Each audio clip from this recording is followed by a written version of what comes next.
right now we're on our technology panel discussion, which is on how are emerging technologies disrupting cybersecurity industry. Well, we're looking at talking about convergence adoption of AI and ML in strategies involved in cybersecurity. We're looking at talking about AI potential to identify and counteract sophisticated cyber attacks with minimal human intervention.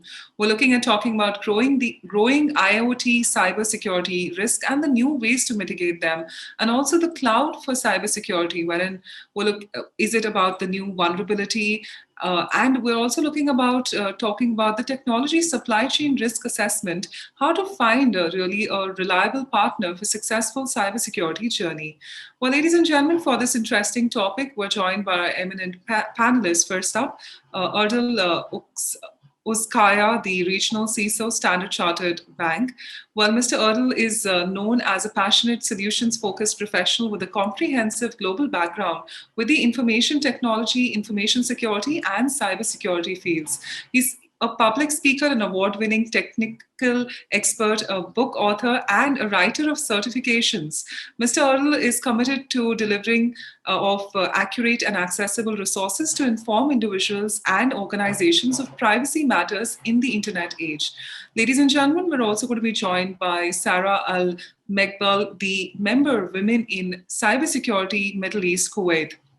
Well, Sara, being a member of the Women in Cybersecurity Middle East group, she's somebody who comes from the industrial engineering background with a focus of digital and IoT technologies. She has proactively pursued opportunities that aligned her with the background and the skill set she possesses. Hence, she contributed to multiple hackathons, conferences, and competitions.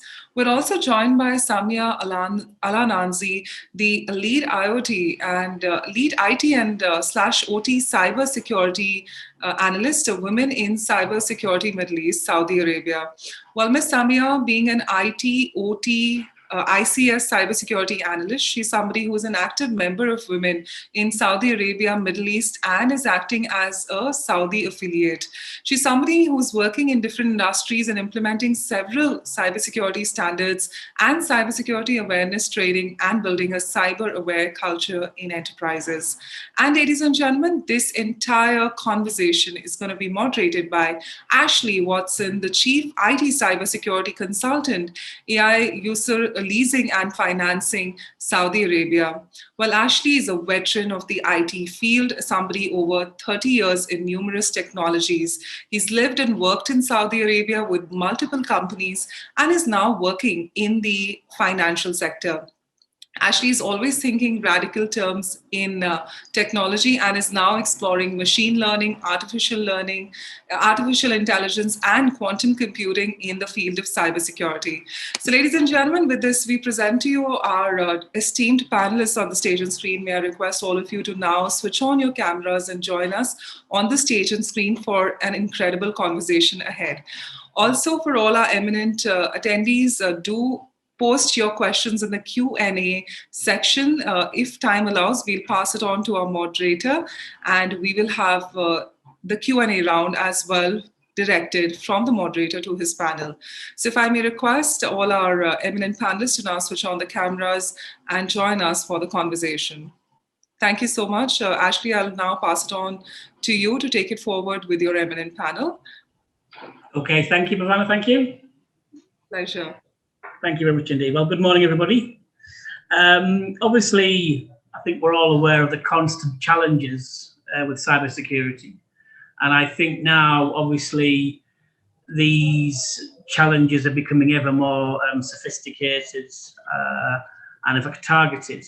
So I think particularly in the field of artificial intelligence and machine learning, and like I said in the description, that's one of my areas that I take a thing on.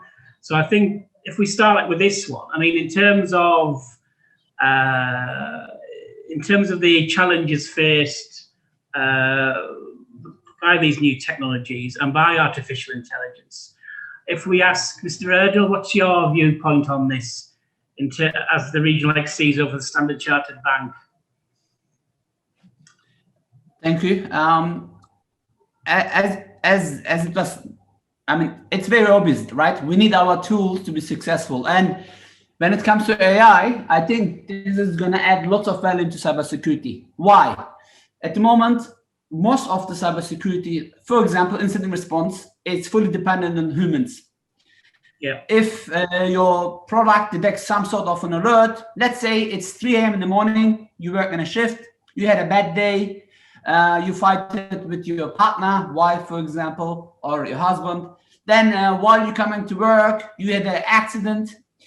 You couldn't go to lunch because there was an issue. So I'm just putting all these human factors, which brings, the morale down. And in that moment, a little attack pops up in the screen.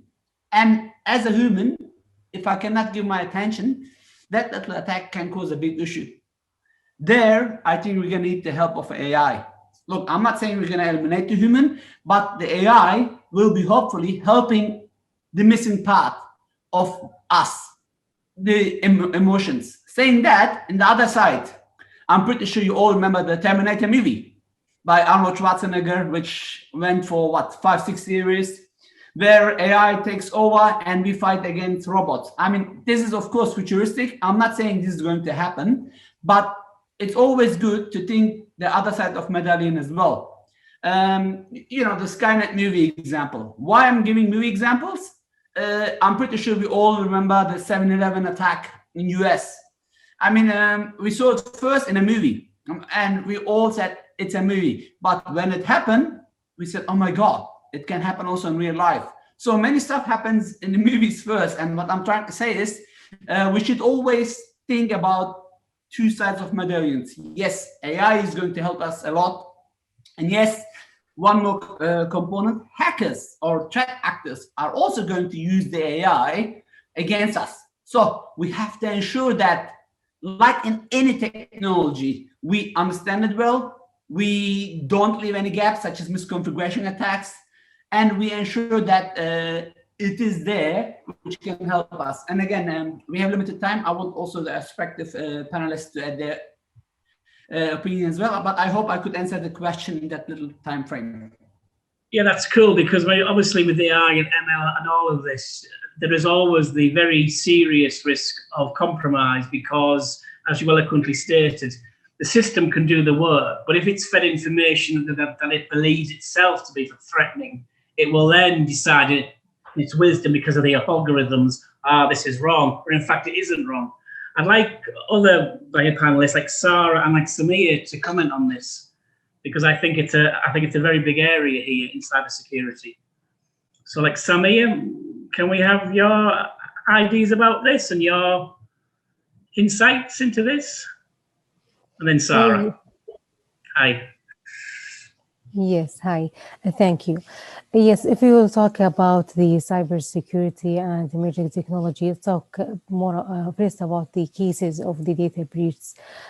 For this year, it's increased 53% or more than from those reported up from the past years. So just to talk about the importance or how we emerging the technology related to the IoT. First of all, if we talk about the experts in the IT or the cybersecurity or professionals, for the current time, or as you know, we don't have enough SOC materials, and we need more experts. And as my colleague mentioned, not all the time they can work on all the tasks, or they can do a mitigation on some of the discovered vulnerabilities. So that's why it's very important to adopt the AI and ML in the organization. Because as you know, the hackers for the current the hackers are becoming smart, because they are fisting unlikely resources and to do so many threats. I'd like to Okay, hop on. I mean, obviously, I'm sorry. Sorry, Sara. Go ahead. That's all right. Sorry, Sara. Yeah, in terms of this discussion, and again, thank you for coming. Obviously, the AI and the machine learning. And again, from your in terms of your perspective, obviously we've heard about it in terms of like the hackers, etc. They can infiltrate these systems. What do you think we should be in terms of the counteract of these? What should we, in terms of precautions, what should we be doing? try and prevent this sort of compromise with artificial intelligence. Okay. Let's talk about distributing the technology in the cybersecurity. As you know, it's quickly gaining interactions. So it's very important to analyze some of the notables that have disrupted the cybersecurity approach in the organization. Okay, thank you. Okay, Sara, thank you, Samiyah. So Sara, so what's your ideas for it and your opinion and your insights for this, Sara? So first of all, thank you, Erdal and Samiyah, for sharing your thoughts. You guys, I think, hit the nail on so many points over there. And Samiyah, I apologize for the interruption. Personally, I think that it's a very valid point, and a big part of adopting AI and machine learning comes in where it's really comforting the end user as to this is actually an enabler rather than a replacement. Because I think right now the way we see AI and machine learning is it's a threat to us, because end of the day, everyone looks down at their personal interests and everyone perceives them in such a way where this at some point is going to replace me. So I'm no longer going to be relevant. And so at that point, not only do we, as all of us, I think, tend to fight AI and machine learning in terms of actually helping the adoption, but also in terms of security, we also tend to rely on it we tend to over rely on it. So we no longer do our part. And I think that the best way to kind of look at it is, how do we get that balance where we look at, okay, so we do have AI and machine learning as enablers, and they do promote security. But at the same time, how do we make sure that the user also perceives that? So this is I mean, in terms of, this is a very big subject, obviously, time's against us, but do you see a day, Sara, when, not now, not tomorrow, not even next year, but when, for example, the cybersecurity operations part is totally encompassing artificial intelligence, where there is a need for 0 individuals? Do you ever see that day happening? Or do you think it's so far-fetched it'll never happen? There's always the need for human input. I think we're always going to need some kind of human input, in terms of you as an end user also need to be smart with your own information assets. You need to be careful with what you have and what you own. But at the same time, I do think that the adoption of AI and machine learning will somewhat be increasingly common, especially now that we see how all the different technologies are emerging to help with the automated responses and the fighting and the detection of cybersecurity incidents. So that's where I think we will see it, and particularly after so many scandals that have been occurring, so many scandals and so many compromises that have been happening that could have been very easily avoided. Yeah, absolutely. Excellent. Thank you very much, Sara. Thank you. Yeah. I think we've covered that one. Right. In terms, coming off that one, in terms of, obviously, another big issue at the moment is cloud. And obviously, I've got my own views on this. Obviously, the question was, is it safety, panacea, or is it a new vulnerability? I'm certainly on the side of it's more vulnerable, because of you don't have that control if it's on-premise in-house. Now, obviously, I'm not saying that if it's on-site, nothing will happen, but I think the risk is reduced slightly by having full control of it. And I'd like to have panel slots on this one. We'll start with Sara and we'll work our way around again. Sorry. So what's your views on that, Sara?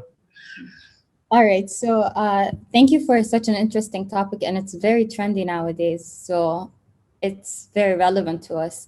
I think when it comes to cloud adoption, one of the biggest ways in which I look at it is the perspective of looking at it as a business model, really. And when it comes to any technology, we tend to look at it as the intersection of design, in terms of the design of the technology or whatever we have at hand, the business aspect of it, the feasibility, and the engineering in terms of the effectiveness and the technical feasibility of the solution at hand. And I think when it came to cloud, we looked at the engineering and the design, like the user-centered design part of it, in such a way where it was very convenient for the end user. And it's very feasible in terms of the business metrics, because in the end, it reduced so many costs that companies had to endure. However, the one aspect in which we overlooked is this engineering aspect in terms of security, because there were some vulnerabilities nowadays that we are gradually unleashing right now, that we just overlooked in some way or another, and this is where we're paying the cost for them. Absolutely, and I think that's absolutely right. And I think there's been like a rush to this. Everything has to go like in the cloud, as you get, and again, as you've stated, it's a cost implication because it does reduce the cost. However, that's offset against any of the breaches. And again, as you said earlier, in terms of all these issues that have occurred, which could have been like avoided. And I think we are heading down with a cloud architecture. If we're not careful, the same thing happening where all these issues in terms of could have been avoided. And I think, and again, you're correct in that. So thank you for that. If we now go to Samiyah, in terms of your inputs for this.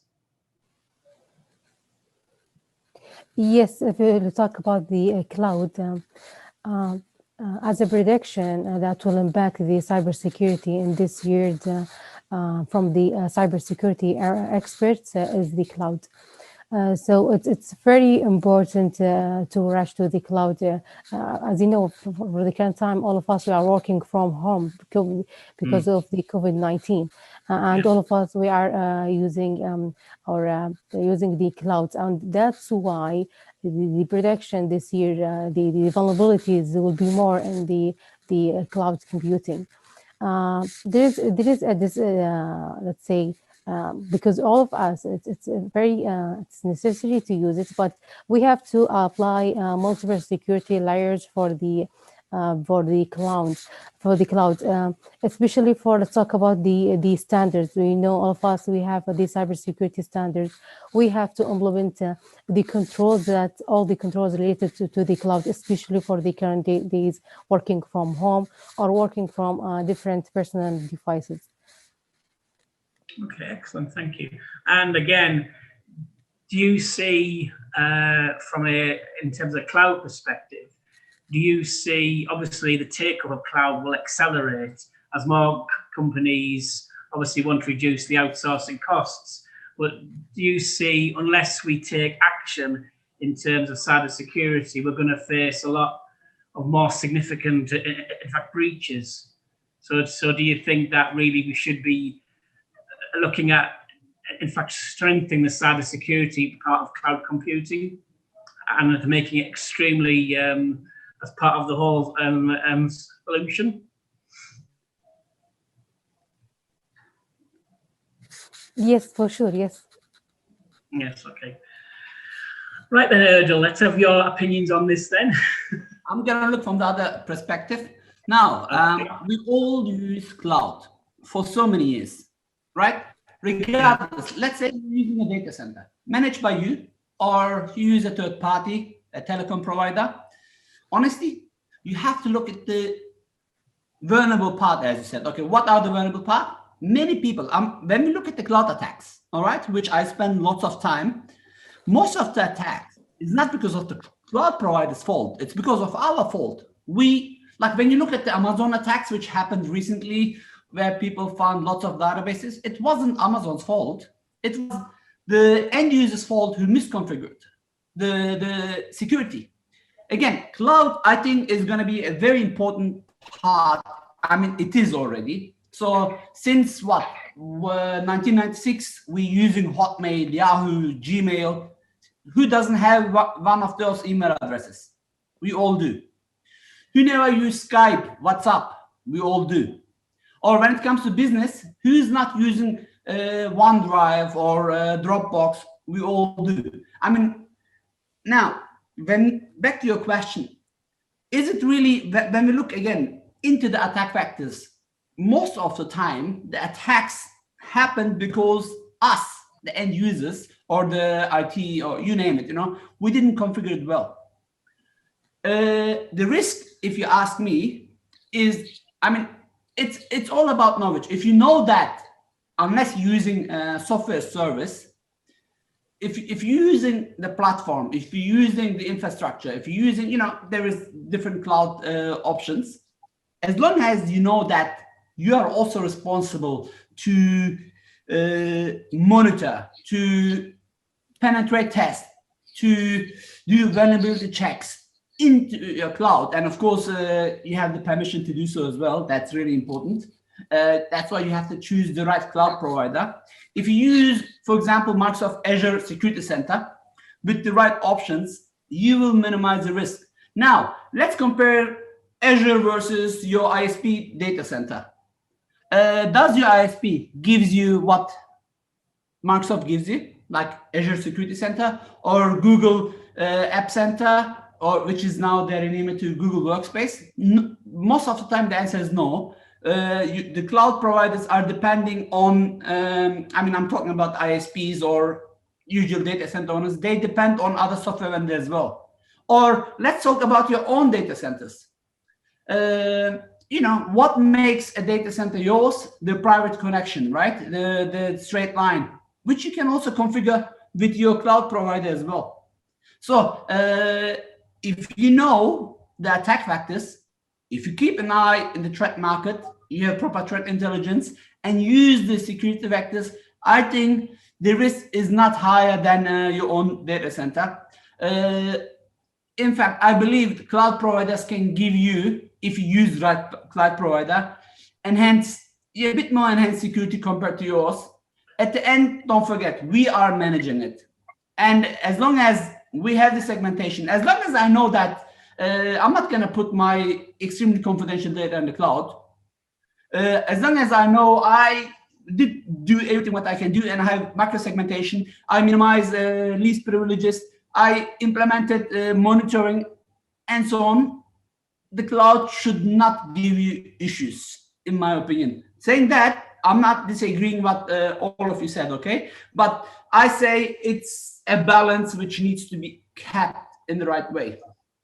That's fine, but however, the comment you said that if it's in a cloud, it's our responsibility. However, if the provider makes a blunder or a mistake, a quite serious configuration mistake, and we are paying for this service, and let us assume that this company X, whoever X is, and the IT function in terms of skill level just isn't there.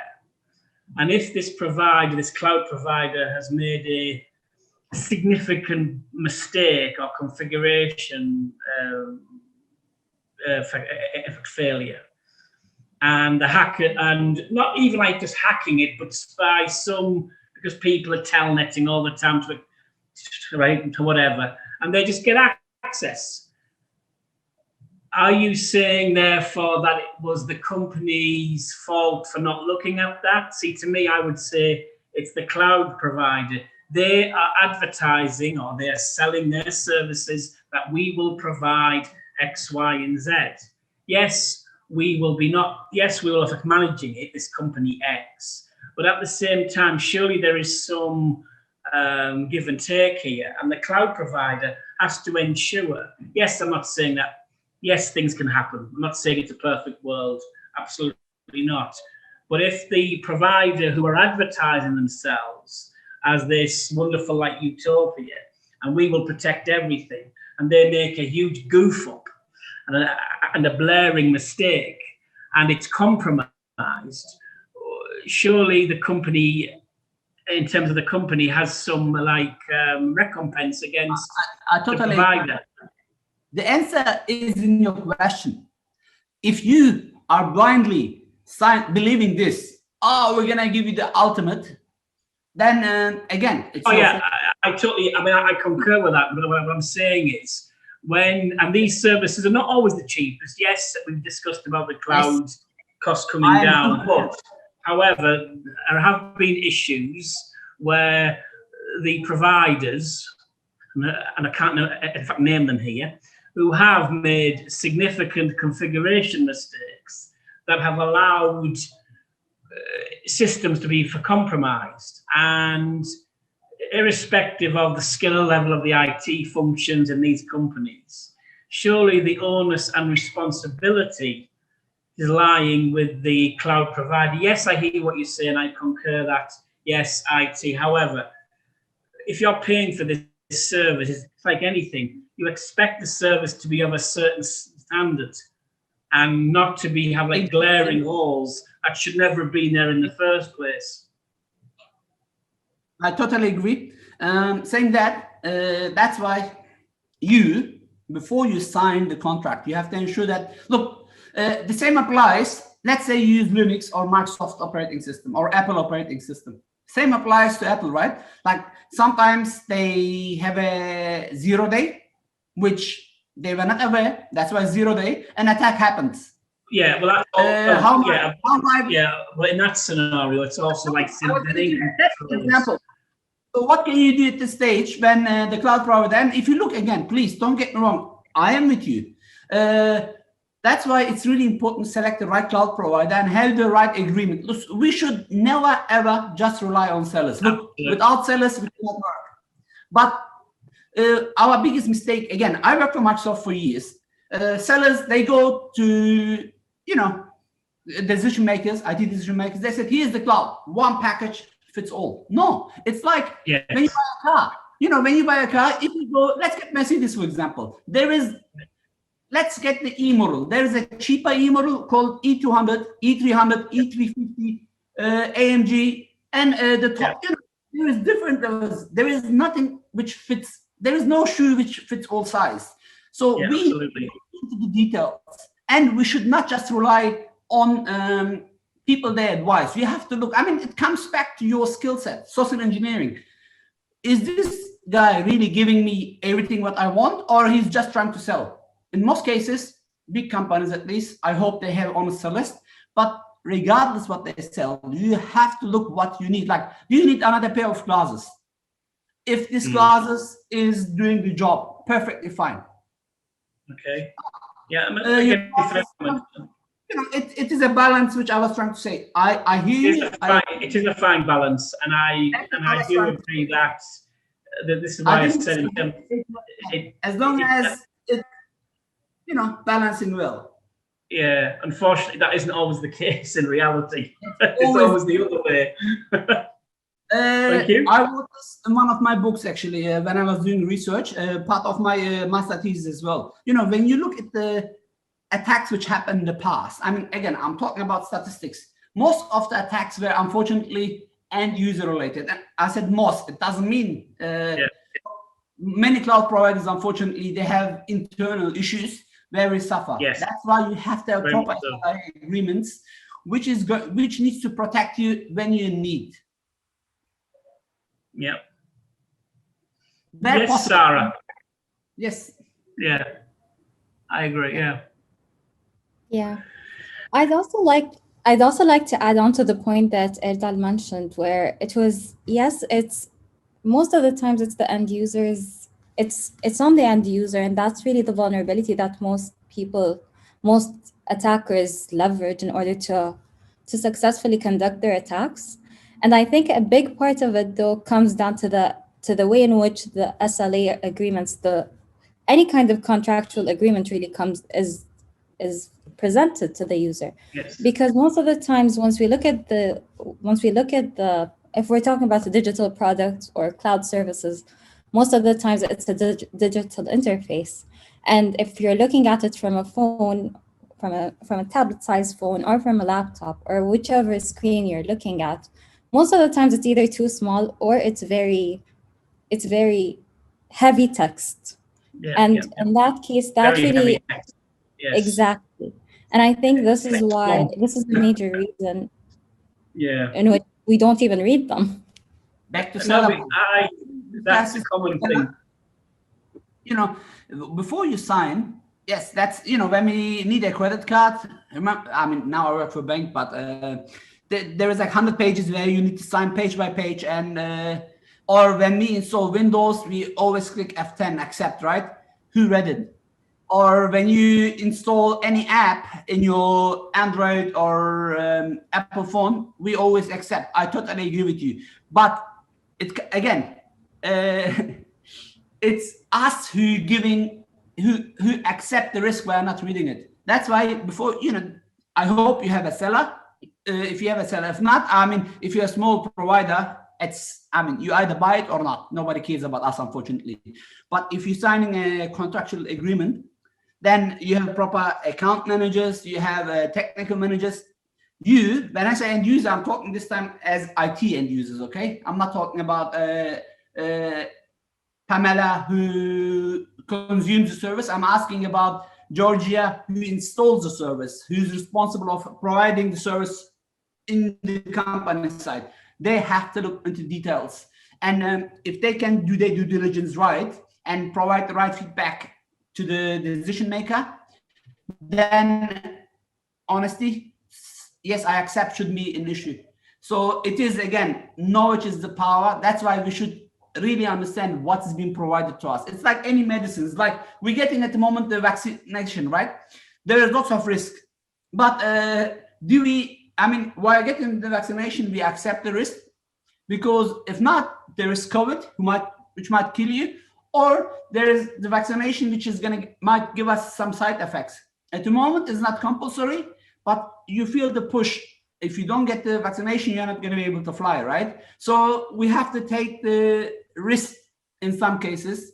That's why risk management comes into the game as well. Again, this is a huge topic. Unfortunately, we're not going to be able to discuss, but I hear you, Sarah, and I agree with what you said. As long as you do your best to protect your company before you sign. That's why the cyber risk. That's why you have the cyber risk assessments for all of this.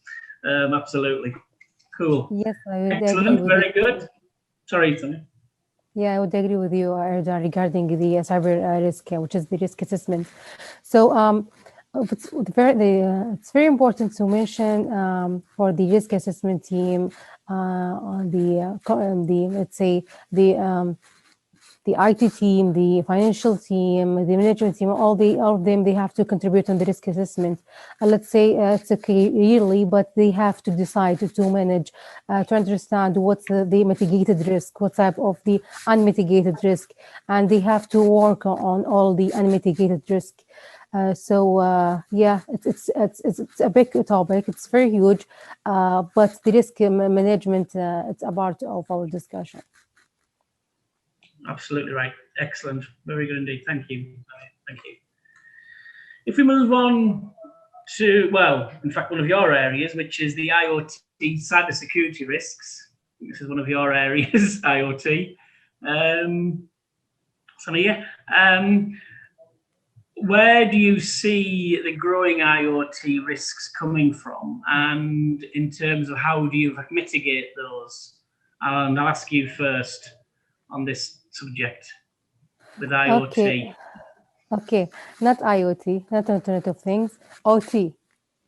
Operation technology. So if you talk about the risk, how we can mitigate the risks. Yeah. Okay. So first of all, we have to do some zones and conduits, okay? Because you cannot define the risks on the old area. Some risks are applicable only for this area. So first of all, you have to define the zones and the conduits. The conduits, I mean, the data transfer between one location and two locations. Some of the risks are applicable or on this location, but there is a conduit transfer to another location. So first of all, we need to define, to mitigate the risk. Before we do risk, we have to do the zones and conduits and prepare a better diagram. If you don't follow, or let's say, if our current zones and conduits, it's not very useful and will not help our organization. So we need to do change, to segregate, to do a segmentation on some of networks. Then we assess all the, let's say, we'll assess each zones and decide what the threat factors will apply on it. what are the assessments for mitigated and unmitigated. So for some of risks, let's say acceptable risks, there is countermeasures exists. With the new agreements, with new technology, with the new, let's say, any new change in the organization, you will find out some of the countermeasures that exist. So in this case, we take all the risk as we consider it as unmitigated risks, and we solve. We work on the all the control systems. We work on all the risk and do mitigation by team, because it's a team effort. It's not only as my colleague Erdal said, it's one person can do it and make a decision. So it's a team effort in order to do mitigation and accept some risks. So it's very important to work on and do the risk assessment before mitigate the risks that you already know. Excellent. I mean, in terms of IoT in itself, obviously we discussed about machine learning earlier and the artificial intelligence and how it's increasing more and more. Do you also see with IoT it growing exponentially over the next couple of years, where this becomes a significant cybersecurity concern? Or do you see it that IoT will perhaps just plateau off? Or do you see it continuing this rise of IoT, like machine learning will constantly increase? Do you see this happening with IoT as well? Yes, I would agree, because as the IoT, it's very important that will help to analyze vast amount of data, and especially for the AI that makes that possible. So it's play a role in adopting or play a role in protecting all the endpoints. Okay, excellent. Right, Sara, can we have your insights on this? Sure. So I was the one I did my focus on IoT. Yeah.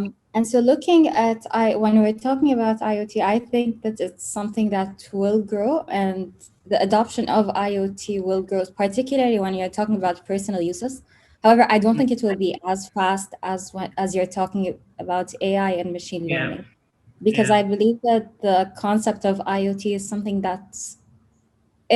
we're already doing it, but it's somewhat perceived as too futuristic to be captured to an extent. Yeah, I do agree with that assessment. But do you see, obviously, again, we've discussed AI, machine learning, and all of that good stuff. But like I said, so you just think that with IoT, it could just flatten off, it just won't increase, it could just flatten over the next couple of years? You won't see any dramatic splurge for this? I don't think it's going to be a massive one, but I think that we will see it increasing at some point. Right, okay. Thank you very much. Right, Mr. Erdal, can we have your comments about this? I recorded a video on my YouTube channel, and I predicted that IoT is going to be one of the big attack vectors this year again. Remember last year we had a huge IoT DDoS attack, could be before, time is flying after COVID. And again, when we look, it was default passwords. It was again misconfiguration attacks. We're gonna rely on IoTs because it's making our life much easier. While in shopping center and malls, you can see, hey, it's green, I can park my car there. While you are in a hospital, these devices can make your life easier. They are today everywhere, and the more I think the prediction is to have billions of devices very soon connected to the internet. Comes back to the basics. It's like, in COVID-19, if you don't put your mask, if you don't use your hand sanitizer, I don't know where it is, somewhere here. If you don't keep your social distance, you will get your COVID-19 more likely. Same applies to anything in technology.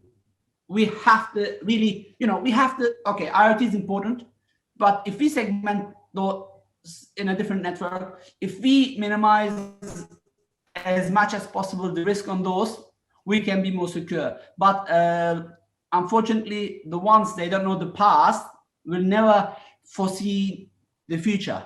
Looking at the past, looking at our behavior, being a bit lazy, I'm talking as humanity, assuming it's secure, is letting me predicting that those things gonna be big again. Same applies to 5G, for example. Everybody started, even Apple finally went to 5G. It's big, it's complex. Unfortunately, it's new. And it's like the dark. Why most of the people get scared of the darkness? Because you cannot see, you don't know what is there. Especially even if you're in your own house, right? If it's dark, you take care. But if there is a big light, you have your confidence to move easily. Same applies to knowledge. If you know you have everything under control, if you take control of the CIA, the confidentiality, integrity, and availability, and you implement the right controls, again, and you always know that hackers can be inside any second, you accept the assume breach mentality, and you adopt you are fully aware and adopt the latest trends where possible, I think you should be a bit more comfortable. Yeah, I mean, obviously this comes back also to skilled resources as well, because again, IoT, all these technologies. On the flip side of that is, yes, the manufacturers of these devices, etc. Now, obviously, you can't contain every security issue, etc. It's impossible. But don't you? I mean, we've had scare stories like cars, and you can like hack the key fobs and all of this. But don't you think also, from a in terms of their side, they have some responsibility? Yes, not to close all the gaps. It's just impossible. You couldn't cover everything.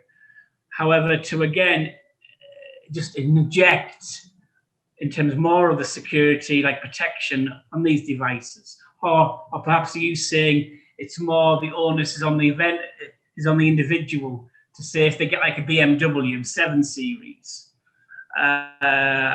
is it up to them to make sure that they secure the key fob in a safety room, in a safe? Is this what you think? Yeah. Yes, 100%. They should, unfortunately, like in everything, security is always added later. And let me get the key. Oh, looks awesome. I'm gonna have the best key in the market, and I'm gonna beat my competitors. While they do that, I'm like, security. Until that first hack happens, they're like, oh yeah, we need also security in the key.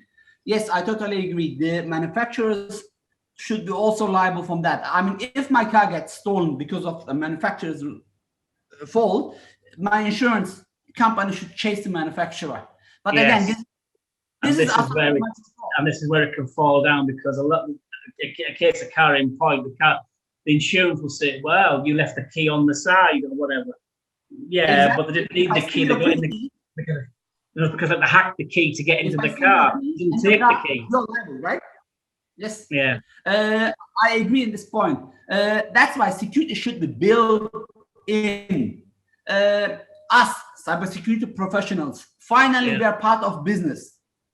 We used to be the format guys, and it comes back. Again, I want to give an example from the past. I'm pretty sure you all remember. I mean, the ladies are a bit young, but you and I will remember when Windows 2000 was released, Active Directory from NT4. You know, everything was by default on. As a result, hackers started to hack Windows much easier. Remember, Windows 2003 was one of the most hacked operating systems in the world. Then Microsoft went up. They said, you know what? In 2008, I think they closed everything down. All the services were closed down, and they had to enable themselves. Same with Apple. Look, after... Sorry?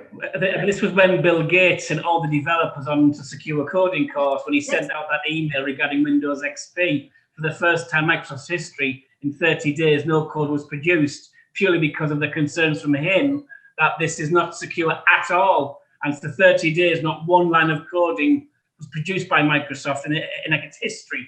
So yes, they do take action, but usually it's after the horse has actually left the stable. And this is another issue, which would be a good discussion point, but as we're running out of time, But thank you for that. Excellent. We have run out of time, but I would like to say thank you very much to all of you for a superb discussion. Really enjoyed it. And let's go for the future. So thank you very much indeed. Thank you, Sara, Samiyah, and Thank you. Thank you very much. Pleasure. Really enjoyed it. Thank you. Okay, bye. Beautiful to have equal size of women in the event. Thank you for the organizers to Thank make you. it a diverse event. It's always a pleasure to see more females in the event. Absolutely. Thank you very much. Thank you very much. Thank you to all the panelists. Thank you for joining us today. Thank you so much. Thank you. Thank you. Have a great day.